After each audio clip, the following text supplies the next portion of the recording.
everybody. I wanted to make a video. Don't know how it's gonna come out, but I was having some thoughts and I wanted to share them. So this video might be useful or helpful or encouraging or validating for a specific group of people who experience this particular thing that I'm going to talk about. It's like hard to kind of even start explaining, but here's the main concept. Allowing your unresolved feelings to die to the mystery. Allowing the mystery, allowing the unknown, allowing the feelings of lack of closure, lack of resolution, things like that. Allowing those like building a relationship with how to handle those feelings when they come up.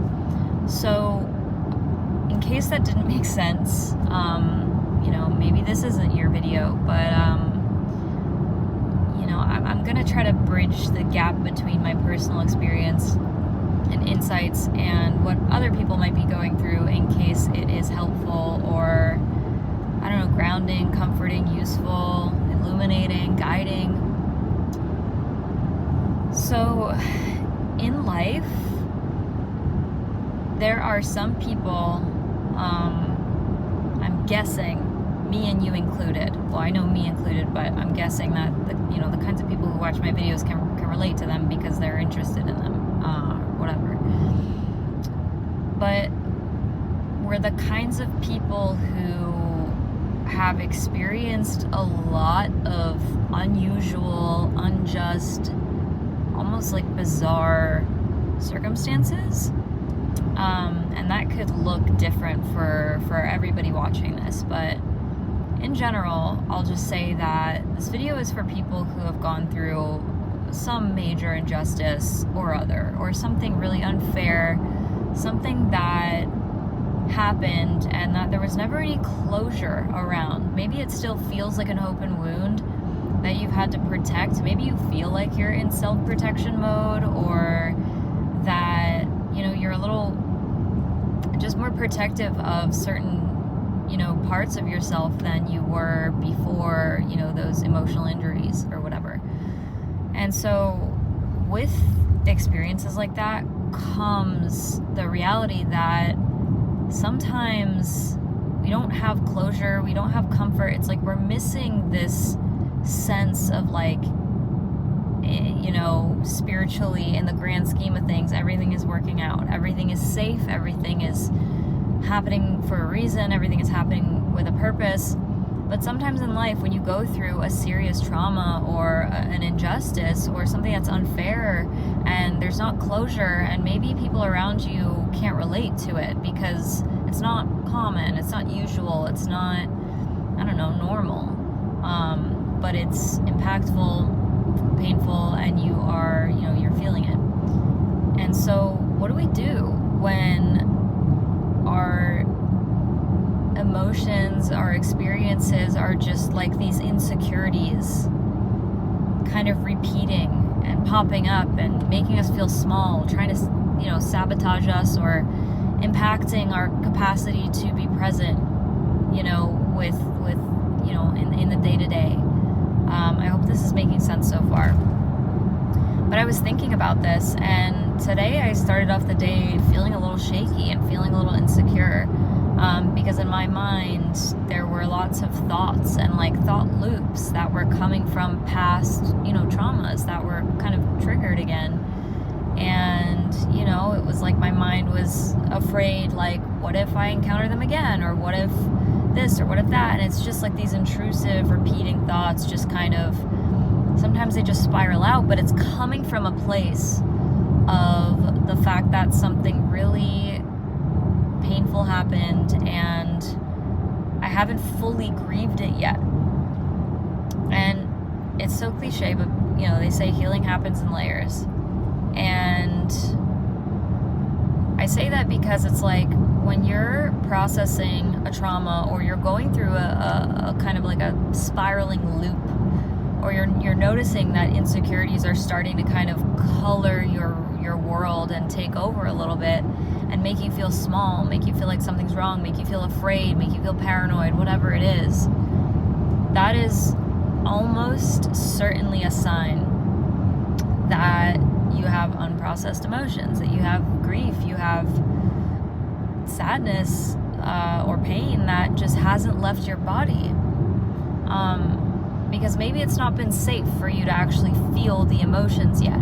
Maybe you don't feel held. Maybe you haven't had the container, the time, the ritual, the conversation. Maybe something hasn't come into your life yet that supports you in releasing it.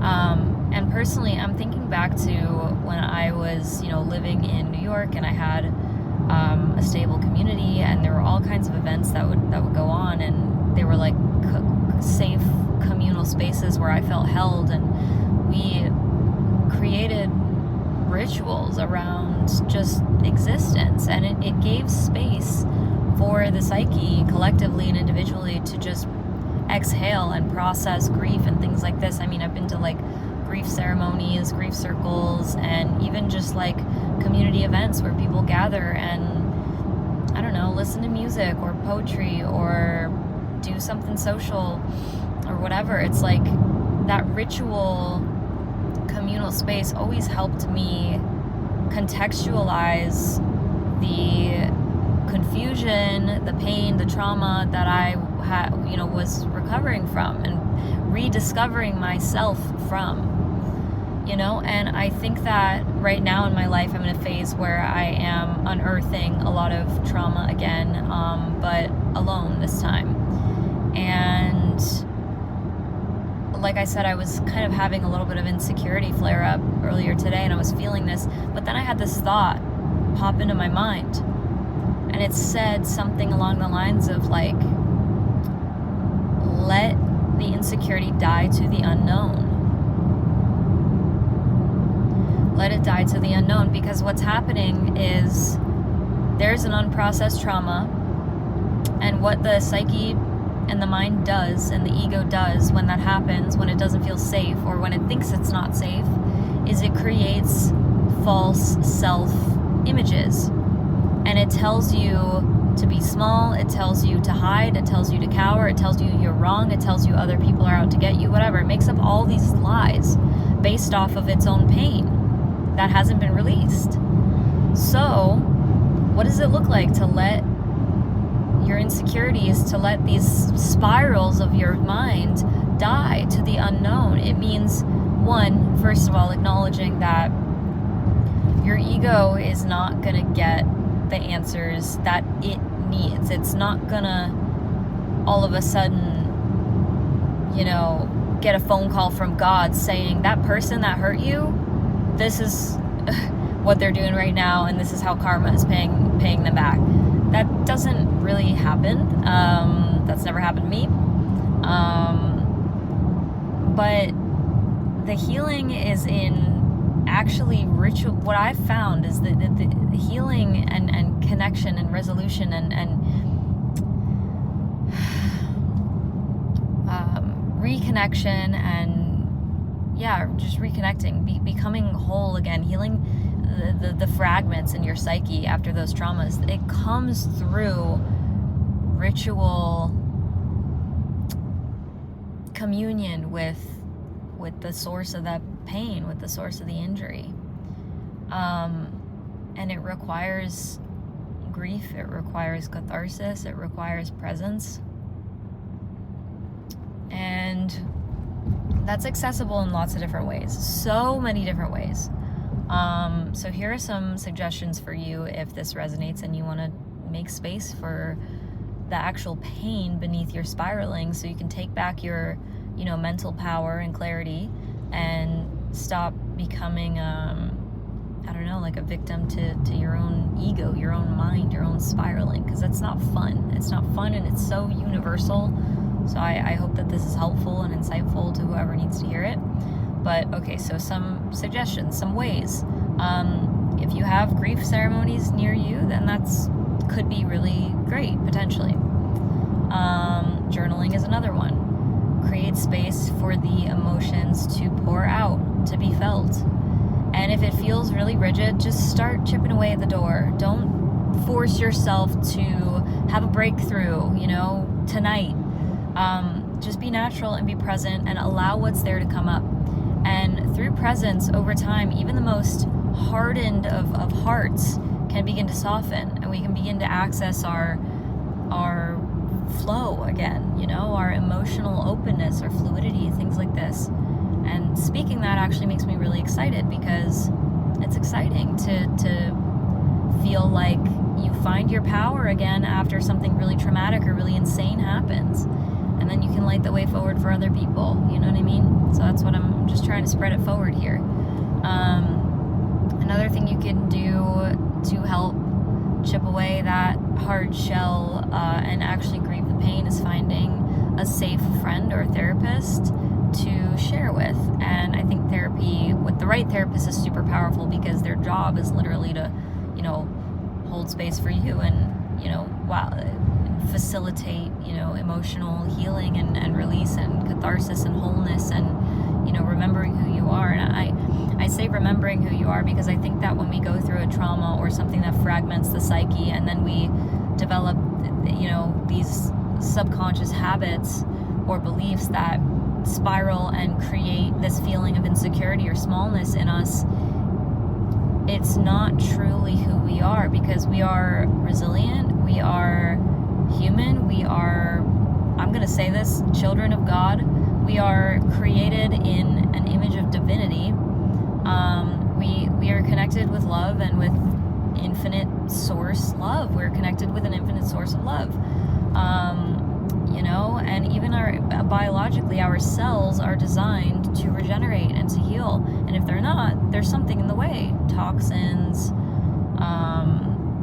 genetic mutation, adaptation to, a harmful environment, whatever it is. But my point is that you spiritually you're so much more full than you might realize all the time. You're so much more powerful, so much more capable. And so I just hope that this video gives you some encouragement and clarity in case you found yourself in a mental spiral. It's usually a sign that there's unprocessed emotion or grief, and it just needs to be met. It just needs presence. And sometimes in our busy, chaotic day-to-day lives, it's really hard to find that presence. And, another thing you can do to get present maybe is just go for a walk in nature. Even if you're so busy, overwhelmed, take 10 minutes out of your day to go outside in the sun, walk, touch grass, touch a tree. Allow the negative ions to actually infiltrate your body. Put your bare skin on the earth. It's legit. If you don't know that already, it's legit. And I mean, just being in nature and how good it feels is a testament alone to that. Okay, and then also, if you're super busy, just take 5 minutes, set a timer for 5 minutes or 2 minutes to just breathe. And even if all you feel is anxiety or numbness or chaos, the fact that you felt it and showed up for yourself means that you're not letting your fears win. You're not letting your insecurities win. So I hope this was helpful. I love you so much. I'm sending you so much love. And feel free to share your, testimonies or stories or just anything you want in the comments. And just encourage you to go where your spirit leads you. And I always love hearing from you guys and your stories and how you're impacted and what you're going through, because I believe that when we share, honestly, from a genuine, spirit-led place, then it can make really, really broad impact. Even if we don't understand directly how that impact is made, I think just having good intentions and sharing, with purpose, sharing our gifts, sharing who we are,